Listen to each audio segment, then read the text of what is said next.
తీగెలు మీరు, ఎవడు నాయందు నిలిచియుండునో నేను ఎవని యందు నిలిచియుందునో వాడు బహుగా ఫలించును.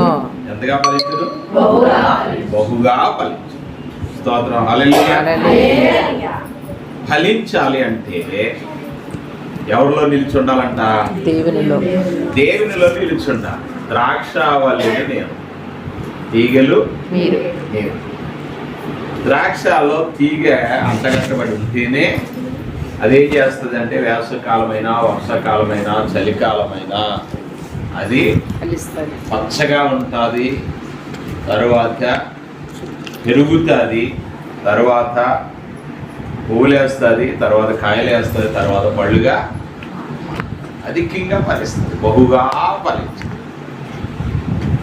ఇంకొక మాట అంటాడు, నాకు వేరుగా ఉంటే మీరేమీ చేయలేరు.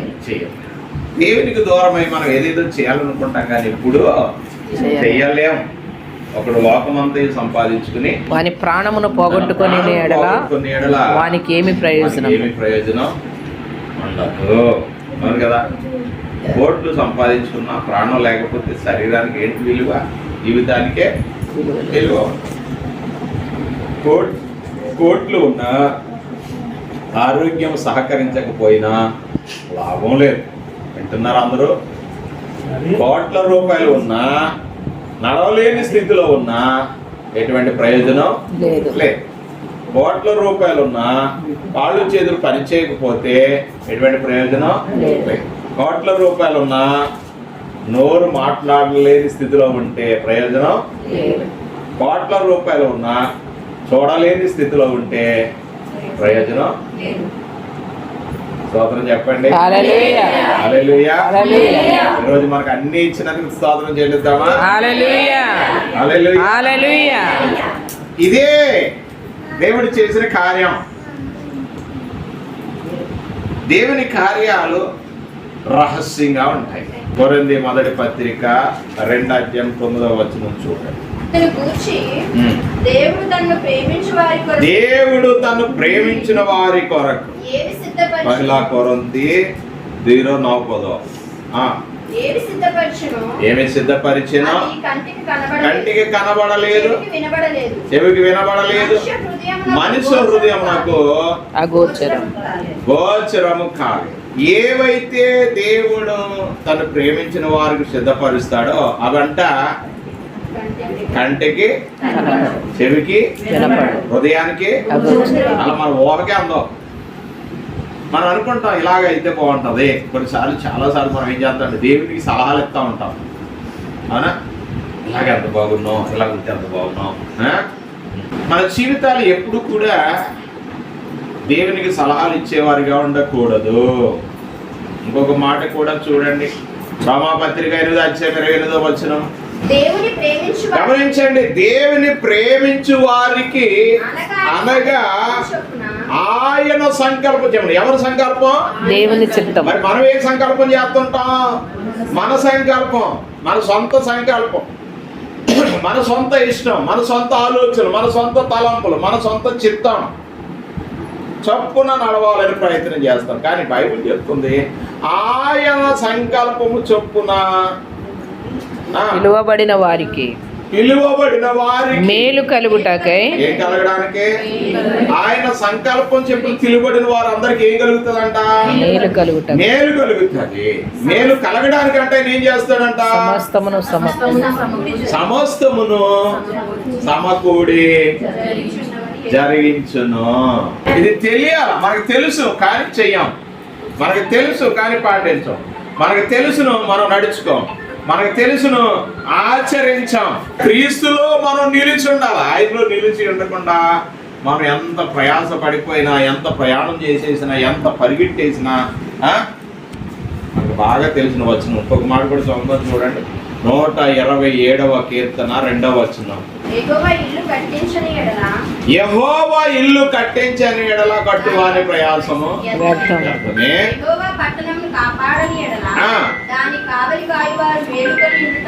వ్యర్థమే. మీరు వేకువనే లేచి చూడండి, మీరు వేకున లేచి, ఎప్పుడు లేచి? వేకున లేచి. చాలా రాత్రి అయిన తరువాత మీరందరూ ఎప్పుడు లెగుతారు? వేకున లెగుస్తారు. చాలా రాత్రి అయిన ఎప్పుడు పడుకుంటారో? చాలా రాత్రి అయ్యాక. కొంచెం అవునా? కష్టార్జితమైన ఈ రెండు మీ జీవితాలు జరుగుతున్నాయి లేదా? వేకున లెగుస్తారు, చాలా రాత్రి 11, 12 అవుతాయి కానీ పనులన్నీ చక్కబెట్టి పడుకోండి. కొంచెం చూడండి, కష్టార్జితమైన ఆహారమును తినుచుండుట కనుక ఉదయం లేచిపోయి రాత్రి చాలా చీకటైపోయి పడుకుని ఎంతో ప్రయాసపడినా ఆ ప్రయాసం నిలబడాలి అంటే ఏం చేయాలన్నమాట? ప్రభులో నిలిచి ఉండాలి. రెండు, ప్రభు కాపులా ఉండాలి. యెహోవా కాపుదల కావాలి మనకి. కాపుదల లేకపోతే ఎటువంటి ప్రయోజనం ఉండదు. ఏ స్థితిలోంచి ఏ స్థితిలోనికి దేవుడు నడిపిస్తున్నాడో దేవుని బిడ్డలారా, మన అందరి జీవితాలు కూడా అలాంటివే. ఒక స్థితిలో దేవుడు నిలబెట్టాడు. దేవుడు ఎప్పుడు ఎవరిని సిగ్గుపడనివ్వలేదు కదా? సిగ్గుపడనిచ్చాడా? చెప్పండి.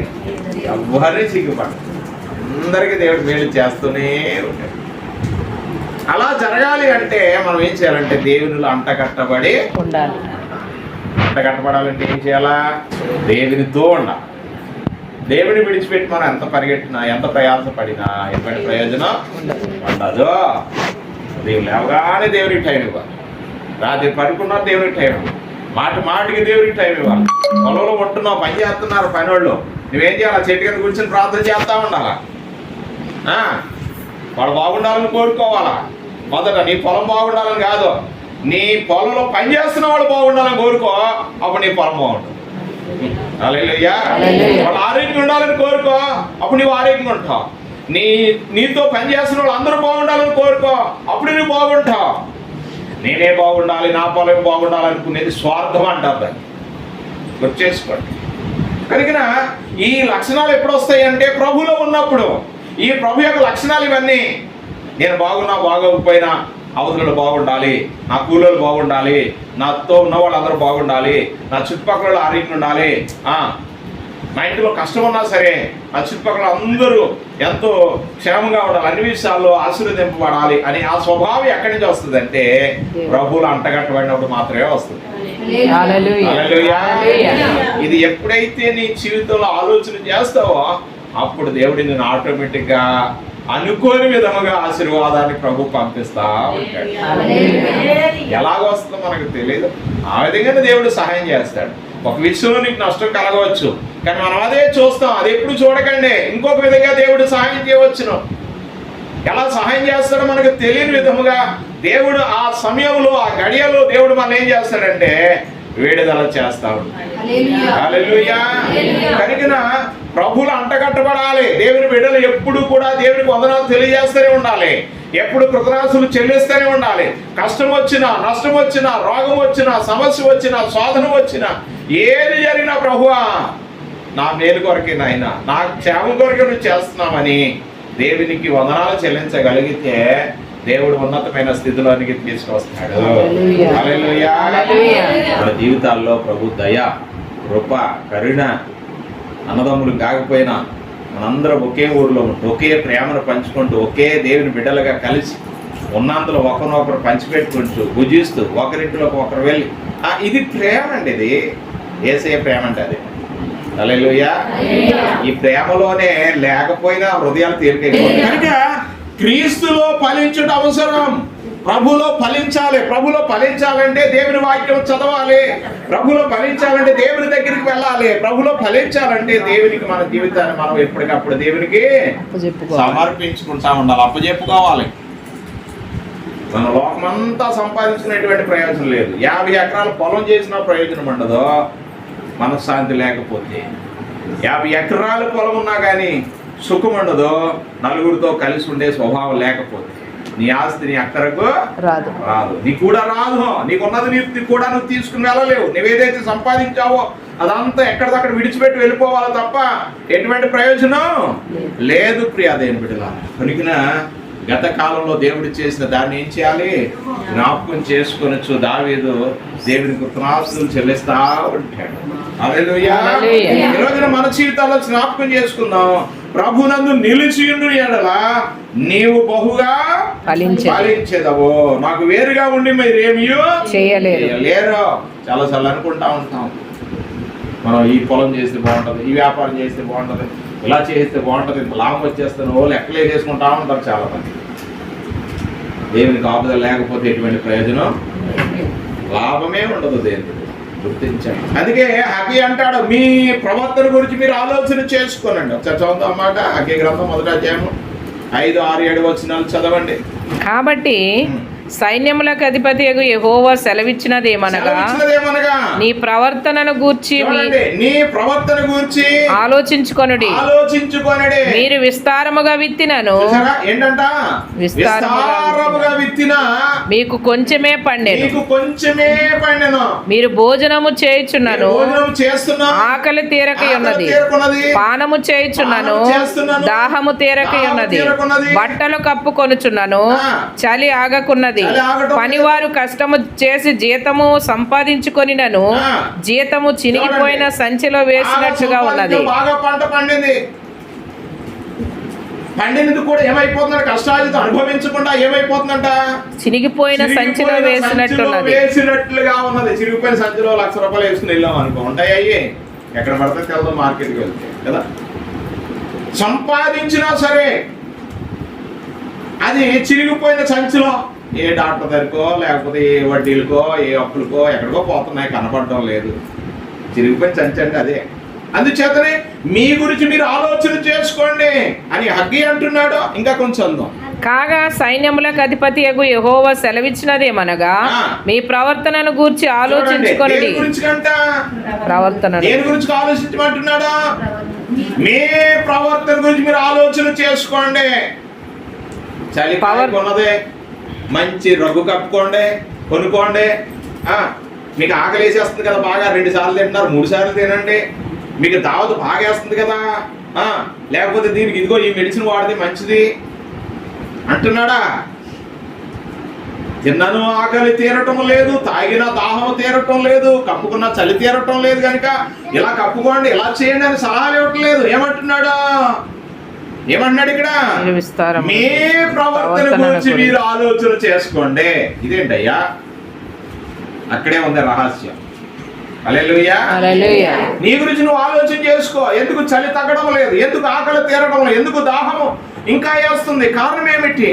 సంపాదించినంతా చిరిగిపోయిన సంచులు వేయడానికి కారణాలు ఏంటి? నీ గురించి నువ్వు ఆలోచన చేసుకో. ఎవరి గురించి చెప్పడం కాదు. పలానా వాడు వచ్చాడు, వాడు మోసం చేసేసాడు, ఆ డాక్టర్ పిలిచాను, ఏంటది వెన్ను ఇరిగిపోయిన తర్వాత వచ్చాడు, వాడు ఇలా చేసేసాడు, మోసం చేసేసాడు అని మనం ఇతరుల మీద నిందలు వేస్తాం. కానీ బైబిల్ చెప్తా ఉంది, నీ గురించి నువ్వు ఆలోచన చేసుకో. ఈరోజు మన గురించి మనం ఆలోచన చేసుకోగలిగితే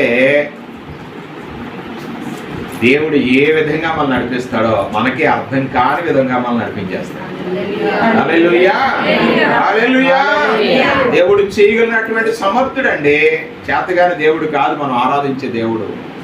వినని దేవుడు కాదైన, కూర్చుని ఉండేవాడు కాదు, పలకకుండా ఉండేవాడు కాదు.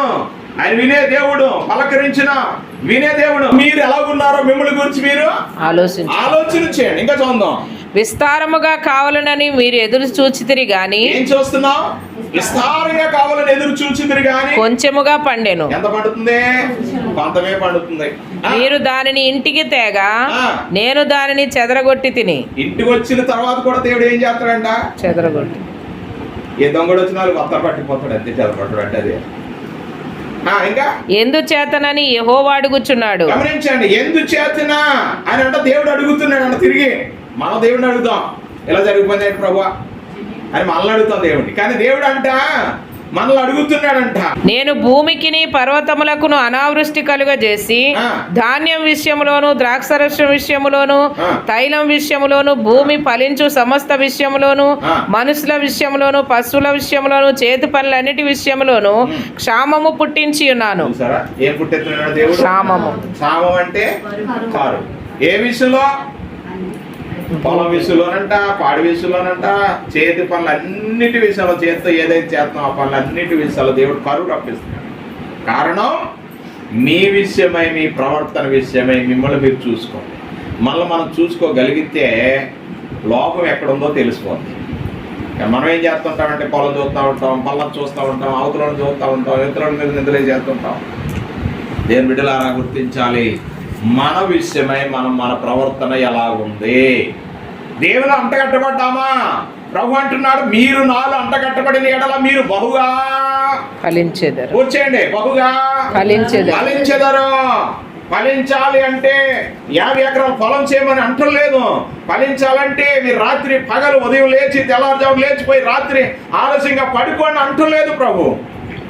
లేవండి, చేయండి, పడుతున్నారు, ప్రయాసం పడండి. ఆ ప్రయాసం మీరు తినాలి, ఆ కష్టార్జిత మీరు తినాలి. ఆ కష్టార్జి మీరు తినాలంటే 128వ కీర్తన మొదటి వచనం, ఆ మాట కూడా చదవండి. 128 మొదటి వచనం. యెహోవా యందు భయభక్తులు కలిగి ఆయన త్రోవలందు నడుచు వారందరూ ధన్యులు. అప్పుడు నీవు నిశ్చయముగా నీవు ఏ కష్టార్జితం? చేతుల కష్టార్జితం. నీ చేతులతో. ఇంకేమన్నాడు? నీ చేతుల పనులన్నిట్లో క్షామము కలుగే చేతులు అన్నాడు హగ్గై. ఇక్కడేమన్నాడు? నీ చేతుల కష్టార్జితం అనుభవించదవా. చూసారా? నీ కష్టార్జితము చిరిగిపోయిన సంచిలో వేయకుండా, నీ కష్టార్జితం వ్యర్థమైపోకుండా, నీ కష్టార్జితం పాడైపోకుండా ఉండాలి అంటే ఏం చేయాలంట? యెహోవా యందు భయభక్తులు కలిగి ఆయన త్రోవల యందు నడుచుకోవాలి. దానికి అదే సూత్రం. ఇది విడిచిపెట్టేసి లోకమంతా సంపాదించుకున్నా వానికి ఏమి ప్రయోజనము లేదు. దేవుని బిడ్డలారా, ఈరోజున ప్రభువులో నిలిచి ఉండడం నేర్చుకోనండి. మీరు ఎవరిని ఆరాధిస్తారో మీ ఇష్టం అన్నాడు యెహోవా. నేను నా ఇంటి వారు యెహోవాను మాత్రమే చెప్పాలి. ఎవరిని? యెహోవాను మాత్రమే కుటుంబం అంతయు నేను నా ఇంటి వారు యెహోవాను మాత్రమే సేవించదము. ఈ లెక్కలోకి మీరు ఎప్పుడైతే వచ్చేస్తారో అప్పుడు మీకు కష్టార్జితం నిశ్చయంగా మీరు అనుభవించదరు. అంతే. హల్లెలూయా. కనుక నాకు వేరుగా ఉండి మీరేమియో చేయలేరు. ఈ వాక్యం పట్టుకుంటే చాలు, మీ జీవితం ఇంకా మీరు అద్భుతమైన బలవర్ధం అయిపోతుంది. విడిచిపెట్టి నేను అటు వెళ్తాను, నేను ఎలా వెళ్తాను, నేను చేయలేనే ఉంటాను, ఉండండి. కానీ దేవునితో ఉండండి. దేవుని విడిచిపెట్టి మీరు ఏమియో చేయలేము. దేవుని బిడ్డ లోకం అనుకుంటాం, అంతపాటు ఎవరు ప్రార్థన చేస్తారు, అంతమాట ఎవరు గుళ్ళకి వెళ్తారు, అంతమాట దేవునికి ఏమిస్తారు. దేవుని బిడ్డలు ఇవ్వాలి. ఆయన సృష్టికర్త, నిన్ను పోషించిన వాడు, నీకు ఆరోగ్యం ఇచ్చేవాడు, నిన్ను నడిపించేవాడు, నీకు ఏది కావాలో ఆయనకి తెలిసిన ఆయన తండ్రి. నీకు ఆత్మనిచ్చిన వాడు, నీ ప్రాణం ఇచ్చిన వాడు, నీ శరీరం ఇచ్చిన వాడు, నీకు శక్తినిచ్చిన వాడు, ఈ భూమినిచ్చిన వాడు. స్తోత్రం. హల్లెలూయా. ఆయన విడిచిపెట్టి నువ్వు ఏదేదో చేద్దాం అనుకోవడం తప్పు కదా. తల్లిదండ్రులు విడిచిపెట్టి, లేకపోతే భర్తను విడిచిపెట్టి భార్య తిరగడం, తల్లిదండ్రులు విడిచిపెట్టి పిల్లలు తిరగడం, అది ఎంత ద్రోహమో. దేవునికి దూరంగా ఉండి చేసే పనులు కూడా అంతే. యవనస్తుడు 17 సంవత్సరాలు కుర్రాడు, 17 సంవత్సరాలు తల్లిదండ్రులకు అంది వచ్చిన కొడుకు ఏం చేశారు? వాళ్ళ అన్నగారులే అమ్మేశారు. ఎందుకు? ఆత్మీయంగా ఉంటున్నాడు. వింటున్నారా? కుర్రాడు ఎలాంటి వాడు? 17వ సంవత్సరం కానీ మంచి పవర్ఫుల్ నాడు, మంచి ప్రార్థనాపరుడు, దర్శనాలు చూస్తున్నాడు. ఎప్పుడు నేను చెప్పాలంటే తండ్రి కంటే, తల్లి కంటే, అన్నదమ్ములు అందరికంటే, ఇంకా అన్నదమ్ములు 10 మంది ఉన్నారు. ఈ 10 మంది కంటే కూడా తల్లిదండ్రుల కంటే కూడా మంచి వరం కలిగినవాడు, దర్శన వరం కలిగినవాడు, కళలు చూస్తాడు. పడుకుంటే చాలు జరగబోతున్న విషయాలు చూస్తాడు, ప్రార్థనాపరుడు కదా. అప్పుడు తండ్రి దగ్గరికి వచ్చి చెప్పాడు, ఇదిగో అందరి పనులు నాకు నమస్కారం పెడతాను. ఏంటంటే నాన్నగారు ఎలాగొచ్చింది? సూర్య నక్షత్రాలు కూడా నాకు నమస్కారం పెట్టినట్టు కళ వచ్చింది. సూర్య చంద్రులు అంటే తల్లిదండ్రులు. అన్నగారు అందరూ ఉన్నారు. రేట్రా వీడి నేను హెచ్చింగ్ చేసుకుంటున్నాడు, వీడి చిన్నాడు కదా, నాన్న బాగా చూస్తున్నాడు, మంచి మంచి బట్టలు కుట్టేస్తుంది, వీడు బాగా పొగరెక్కింది, వీడి కళ్ళ ఏమైతే చూద్దాం, వీడిని అమ్మేద్దాం. ఒకడన్నాడు వీడిని చంపేద్దాం అని కదా, చంపేద్దాం అనుకున్నారు. పెద్దాన్ని ఆఫ్ చేశాడు. రూపేను, రే మన తండ్రి ముసలోడ్రా బాబు, ఇప్పుడు అనవసరంగా వీడి గురించి ప్యాకెట్కి చచ్చిపోతాడు, అలా చేయొద్దు అని చెప్తే గోధులో పడేశారు.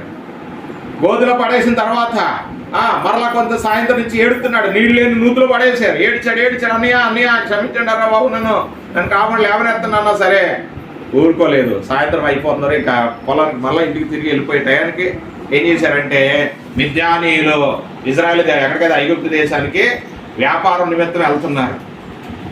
తాడేసి అండ్ పైకి లేపి అమ్మయ్య బతికించారా బాబు అన్నయ్య అనేది థ్యాంక్స్ చెప్పేలాగా ఏం చేశారంటే వాడిని వేరే వాళ్ళకి అమ్మేశారు, వేరే దేశానికి అమ్మేశారు. సుఖంగా ఉన్నవాడికి ఏమొచ్చినాయి కష్టాలు, ఆత్మీయంగా ఉన్న వాళ్ళకి ఏమొస్తాయి కష్టాలు వస్తాయి. ఆత్మీయంగా ఎక్కువ ప్రార్థన చేసుకుంటే అయితే ఆత్మీయంగా ఉంటావో అన్ని శోధనలు వస్తాయి. అయితే దానికి అధికమైన ఆశీర్వాదాలు. హల్లెలూయా, హల్లెలూయా. యోసేపుకి ఎంతైతే శోధన వచ్చిందో ఏడుతున్నాడు, అన్నీలారా నన్ను వదిలేకండి రా బాబు, అమ్మ నాన్న చూడకుండా ఉండలేను నేను అని ఎంత ఏడ్చినా సరే లాక్కులు తీసుకుని వెళ్ళిపోయేవారు వాళ్ళు. ఐగుప్తు దేశంలో ఒక పోతీఫర్ అని ఒక వ్యక్తికి అమ్మేశారు, మనందరికీ తెలుసు. అక్కడ పనివాడు అయిపోయాడు. సుఖంగా ఉన్న కుర్రాడికి ఏమైపోయినాయి, ఇప్పుడు కష్టాలు ఎక్కువైపోయాయి. పోతీఫర్ ఇంట్లో పనివాడిలాగా ఉన్నాడు. పోతీఫర్ ఇంట్లో నుంచి మరలా ఎక్కడికి వెళ్ళిపోయాడు, తన భార్య వలన వచ్చిన శోధన వలన జైలుకి వెళ్ళిపోవాల్సి వచ్చింది. భయంకరమైన శ్రమల్లో 2 సంవత్సరాల జైల్లో పడుతున్నాడు. ఆశ్చర్యం ఏంటంటే ఎన్ని శ్రమలు వచ్చినా కానీ దేవునికి దూరం కాలేదు. హల్లెలూయా, హల్లెలూయా. ఏం కాలేదు, ప్రార్థన మానేలేదు. ఏంటి ప్రభువా, నా తల్లిదండ్రులు దూరం చేసేసో, మా అన్నగారులకు దూరం చేసేసో, మా ఊరికి దూరం చేసేసో, నేను సుఖంగా ఉన్నవాడిని, ఏంటి పనులేంటి అని అనుకోలేదు అతను. ఎప్పుడని ఎవరి కాలంలో కూడా కూలివాడి ఉండడానికి ఇష్టపడ్డాడు, అమ్మబడిపోయిన ఇష్టపడ్డాడు, బాసరాని ప్రాంతానికి వెళ్ళిపోయిన ఇష్టపడ్డాడు. అక్కడ కూడా దేవునికి ఇవ్వాల్సిన స్థానాన్ని దేవునికి వేస్తూ ఉన్నాడు. శ్రమలు వచ్చినా దేవునికి దూరం కాకూడదు, శ్రమలు దగ్గరికి తీసుకెళ్ళాలి దేవునికి. హల్లెలూయా, హల్లెలూయా. ఆశ్చర్యం ఏంటో తెలిసిన, ఒకసారి చదవండి ఆ మాట. ఆదికాండం 41వ అధ్యాయం 52వ వచనం చూడండి. ఎక్కడైతే బాధ కలిగి ఉందో అక్కడంట యోసేపుకి ఏం కలిగిందంట, దేవుడు నాకు వృద్ధి పొందించినని చెప్పి ఎఫ్రాయిము అని పేరు పెట్టాడు. స్తోత్రం, హల్లెలూయా. 57 కూడా చదువు. అప్పుడు యోసేపు దేవుడు నా సమస్త బాధను నా తండ్రి ఇంటి వారినందరినీ నేను మరిచిపోవునట్లు చేసినని చెప్పి తన జ్యేష్ఠ కుమారునికి మనష్షే అని పేరు పెట్టాడు. హల్లెలూయా, హల్లెలూయా. గమనించండి, 2 సంవత్సరాలు జైల్లో ఉన్నాడు. 2 సంవత్సరాల తర్వాత కళలు చూచాడు. ఆ కళలు ఎవరు చూశారంటే ఫరో రాజు చూశాడు కళలు. ఆ ఫరో రాజుకి వచ్చిన కళలకు అర్థాలు చెప్పాడు. ఎవరు కనబడకపోతే యోసేపుని తీసుకెళ్లారు. యోసేపు దానికి అర్థాలు చెప్పాడు. ఏంటి, 7 సంవత్సరాలు చక్కగా పంట పడుతుంది, 7 సంవత్సరాల తర్వాత పంట పండద, కరువు వచ్చేస్తుంది. దేశాన్ని ఎవరు కాపాడుతారో అర్థాలు చెప్పిన యోసేపు అయితేనే కాపాడుతాడని రాజు ఏం చేశాడు, అతన్ని ఆ దేశానికి ప్రధానమంత్రిగా చేసేసాడు. అంతేకాదు ఆ దేశంలో అందమైన అమ్మాయిని చూసి ఆశీనతైన అమ్మాయిని తీసుకొచ్చి అతనికి భారీగా పెళ్లి చేసేసాడు. పెళ్లి చేసేసి రాజుగారు ఉంగరం పెట్టేశాడు, రాజుగారు గొలుసు పెట్టేశాడు, రాజుగారు దండం ఇచ్చేశాడు, రాజుగారు అంతఃపురం ఒక బిల్డింగ్ ఇచ్చేశాడు. తర్వాత అతనికి రాజుగారి యొక్క రథం కూడా ఇచ్చేశాడు. హల్లెలూయా, హల్లెలూయా. 17 సంవత్సరాలు అమ్మేశారు. అతను పెళ్లి అయ్యే టయానికి 30వ సంవత్సరం వచ్చింది. 13 సంవత్సరాలు శ్రమలు. వింటున్నారా? ఎన్ని సంవత్సరాలు? 13 తేరబోరోస్. 13 సంవత్సరాలు తల్లిదండ్రులు దూరం అయిపోయాడు, అన్నదమ్ములు దూరం అయిపోయాడు, గ్రామానికి దూరం అయిపోయాడు, ఆస్తి లేదు, అంతస్తులు లేవు. సుఖంగా ఉన్నవాడు కూలోళ్ళ పని చేయవలసి వచ్చింది. తర్వాత అక్కడి నుంచి కూడా వెళ్ళిపోయి జైల్లో పడవలసి వచ్చింది. ఎన్ని పాటలు పడ్డాడు. 17 సంవత్సరాల తరువాత దేవుడు అతను బయటికి తీసుకొచ్చాడు. ఎలా తీసుకొచ్చాడు? మామూలుగా తీసుకొచ్చాడా? దేశానికే ప్రధానమంత్రిని చేసేసాడు. గొప్ప బిల్డింగ్, గొప్ప అంతఃపురము, రథము, రాజుగారి వస్త్రాలు, రాజుగారి కిరీటం, రాజుగారి దండం, రాజుగారి ఉంగరం, రాజుగారి గొలుసు ఇవన్నీ వేసేసుకుని రాజుగారు అలాగ ముసలిలా కూర్చునేవాడు. అంతే, ఇంక మిగతా దేశాన్ని అంతా నడిపించినాడు ఈయనే. హల్లెలూయా, హల్లెలూయా. ఇప్పుడు కొడుకు పుట్టాడంట. కొడుకు పేరు ఏం పెట్టాడు? మనస్సే అని పేరు పెట్టాడు. మనసు అంటే ఏంటి? గత కాలములో జరిగిన శ్రమలన్నిటి నుండి మరిచిపోయినట్లు చేసిన దేవునికి వందనాలని చెప్పి మరిచిపోవుట అని అర్థం కలిగిన మనస్సు అని పేరు పెట్టి దేవునికి వందనాలు చెల్లించాడు. స్తోత్రం, హల్లెలూయా. మరలా సంవత్సరం తిరిగి మరో కొడుకు పుట్టాడు. ఆ కుర్రాడికి ఏం పెట్టాడంటే, ఎక్కడైతే శోధింపడ్డానో, ఎక్కడైతే శ్రమలు అనుభవించానో, ఎక్కడైతే నిందింపబడ్డానో, ఎక్కడైతే చనిపోతే బాగుంటుంది అనుకున్నానో అదే స్థలంలో దేవుడు నన్ను ఫలింపజేశాడు కనుక అభివృద్ధి. యోసేపు అంటే ఫలించుట, ఎఫ్రాయిం అంటే అభివృద్ధి అని అర్థం. అభివృద్ధి చేశాడు దేవుడు నన్ను. పేరైతే అభివృద్ధి, కానీ అభివృద్ధి లేదు జీవితంలో. కానీ నా కొడుకు పుట్టిన తర్వాత, నా పెద్ద కొడుకు పుట్టగానే అన్ని మర్చిపోలే చేశాడు. రెండో కొడుకు పుట్టిన తర్వాత నాకు అభివృద్ధిని చేశాడు, అభివృద్ధి ఫలింపుని చేశాడు దేవుడు. స్తోత్రం, హల్లెలూయా. దేవుని బిడ్డలారా, జీవితాలు అలాగుంటాయి. దేవుడు చేస్తాడు, ఓర్చుకోవాలి. శ్రమల్లోనే ఫలించడం అవసరము. నీ శ్రమ, నీ కష్టం, నీ దుఃఖం, నీ వేదన, నీ రోగం నేనేం చేస్తుందంటే ఫలించినట్లుగా చేస్తుంది, దేవునికి దగ్గరగా చేస్తుంది, దేవుని అంటగట్టబడినట్లుగా చేస్తుంది, దేవునిలో కొనసాగినట్లుగా చేస్తుంది. కనుక శ్రమ దేవుడు నిన్ను ఫలింపులోనికి తీసుకొస్తాడు. ఒకటి, ప్రభువులు అంటగట్టబడి వలన నీవు ఫలిస్తావు. రెండు, నీకు శ్రమలు వచ్చిన వలన నువ్వేం చేస్తావంటే నీవు అధికంగా ఫలిస్తావు. హల్లెలూయా. దేవుని బిడ్డ, ఈ కుటుంబంలో దేవుడు కార్యాలు చేస్తాడు. ఎన్నో కార్యాలు మీరు చవి చూశారు. ఇంకను చేయాలి అంటే ప్రభువులు అంటగట్టబడి ఉండాలి. ఎక్కడ అంటగట్టబడాలి? ప్రభువులు అంటగట్టబడాలి. దేవునికి దూరం ఏమీ చేయలేం. దేవునికి దూరం కాకూడదు. ఆడ, మగ, పెద్ద, చిన్న అని భేదము లేకుండా దేవునికి ఇచ్చే సమయాన్ని దేవునికి ఇచ్చేసినప్పుడు మిగతా సమయంలో దేవుడు ఫలభరితమైన కార్యాలు చేస్తాడు. ఒక చెట్టు నాటితేనే కదా, ఒక విత్తనమైన భూములు వేస్తేనే కదా అది ఫలిస్తుంది, చిగురు వస్తుంది. నాటకుండా అది మొక్కొచ్చేయాలా, అది పెద్ద కాయలు కాసేయాలని ఎదురు చూస్తాడు ఎవడన్నా? చేయడే. అలాగనే మనం కూడా దేవునికి కొంత సమయాన్ని ఇస్తూ దేవుని సన్నిధికి వెళ్ళి ప్రార్థననే ఆ విత్తనాన్ని వేసినప్పుడు దేవుడు ఏం చేస్తాడంటే తగిన సమయంలో దాన్ని ఫలింపజేస్తాడు. నువ్వు నాటవు, నువ్వు అక్కడికి వెళ్ళవు, ఆ పొలం దగ్గర దాన్ని తీసుకెళ్ళవు, ఎక్కడో పడేస్తావు. నాకు ఆశీర్వాదాలు వచ్చాయంటే ఎప్పుడును రావో. స్త్రీలైనా పురుషులైనా దేవుని బిడ్డలారా, దేవునికి ఇచ్చే సమయం దేవునికి ఇవ్వాలి. దేవునికి ఇచ్చే సమయాన్ని దొంగిలించేవాడికి ఉండకూడదు. అలాగే ఇస్తే మాత్రం దేవుని సన్నిధిలో నువ్వేం చేస్తావంటే దొంగిలించిన వాడు అవుతావు. దేవుని దృష్టిలో దొంగవు. మనుషుల దృష్టిలో మంచివాడు వేయవచ్చును, కానీ దేవుని దృష్టిలో దొంగ. అంటే దేవుని సమయాన్ని ఏం చేస్తున్నావు? దొంగిలిస్తున్నావు. దేవునికి ఇచ్చిన సమయాన్ని దొంగిలిస్తున్నావు. దేవుని దగ్గరికి వెళ్ళటం లేదు, దేవునితో మాట్లాడటం లేదు. అరే, దేవునితో ఉండాలి నువ్వు. ఆయన తండ్రి, నీవు కుమారుడు కనుకనా దేవునికి దూరం అయిపోయి నువ్వేమియో చెయ్యలేవు. ఇంకొక మాట చదివి తర్వాత ముగించుకుందాం. చూడండి, మొదటి కీర్తన 2-3 వచనాలు చదవండి. దుష్ట ఆలోచన నడవక, పావుల మార్గం నిలవక, అపహాస్యులు కూర్చుండక, యెహోవా ధర్మశాస్త్రం నందు. చూడండి, యెహోవా ధర్మశాస్త్రం ఆనందించుచు దివారాత్రము దానిని ధ్యానించువాడు ధన్యుడు. అతడు నీటి కాలువలు ఎవరన్నా నాటబడినదే ఆకు వాడక తన కాలమందు ఫలమిచ్చు చెట్టు వలె నుండును. అతడు చేయనదంతయో సఫలమగును. ఆమేన్.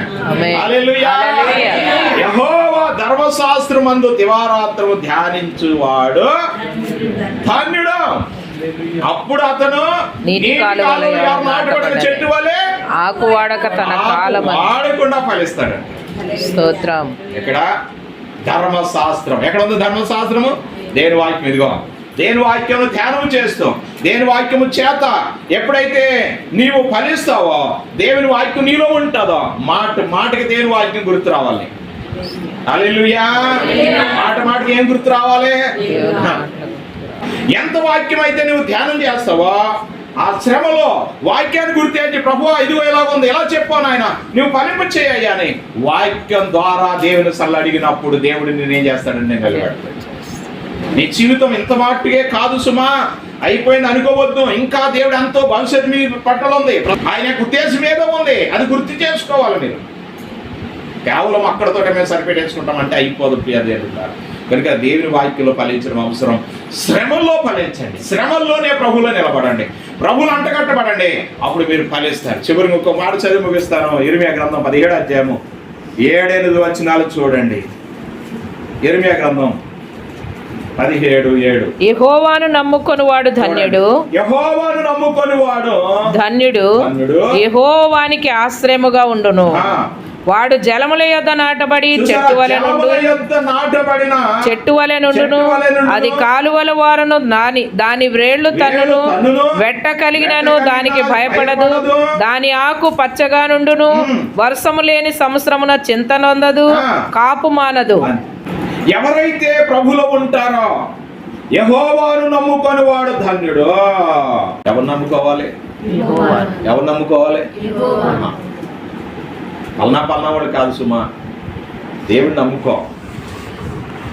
అప్పుడు నీకు వెట్ట కలిగిన, వెట్ట అంటే ఏంటి? శ్రమలు వచ్చేసిన, అప్పులు ఎక్కువైపోయినా, శోధన ఎక్కువైపోయినా. అక్కడ రాయబడింది, జలముల యొద్ద నాటబడిన చెట్టు వలె నుండును, కాలువల వారును దాని వేళ్లు తన్నును, వెట్ట కలిగినది భయపడదు, ఆకు పచ్చగా నుండును, వర్షం లేని సంవత్సరం చింతపడదా, కాపు మానదా.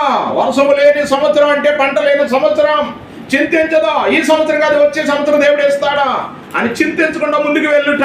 ఈ ఆలోచన, ఈ తలపులు ఎక్కడొస్తాయంటే ప్రభులో మాత్రమే వస్తాయి. ఎందుకంటే దేవుడు నమ్ముకున్నా నీవు, దేవుడు సహాయం చేస్తాడు, ముయించగలడు.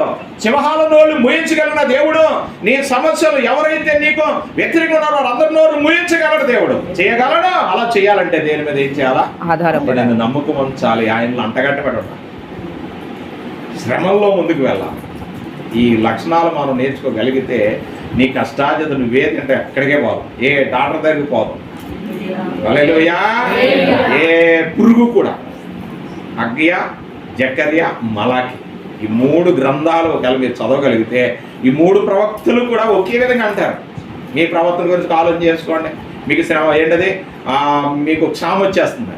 జకర్య అంటాడు, మీ ద్రాక్ష తోటలన్నీ పాడైపోతున్నాయి, చీడ పురుగు పట్టేసింది, మిడతలు పట్టేసింది, మిడతలు వదిలేసింది దాన్నమో, చీడ పురుగు తింటుంది, చీడ పురుగు వదిలేసింది దాన్నమో, గొంగళ పురుగు తినేస్తుంది, గొంగళ పురుగు వేసింది దాన్నమో, పసర పురుగు తినేస్తుంది, అసలు పసరే లేకుండా పోయింది.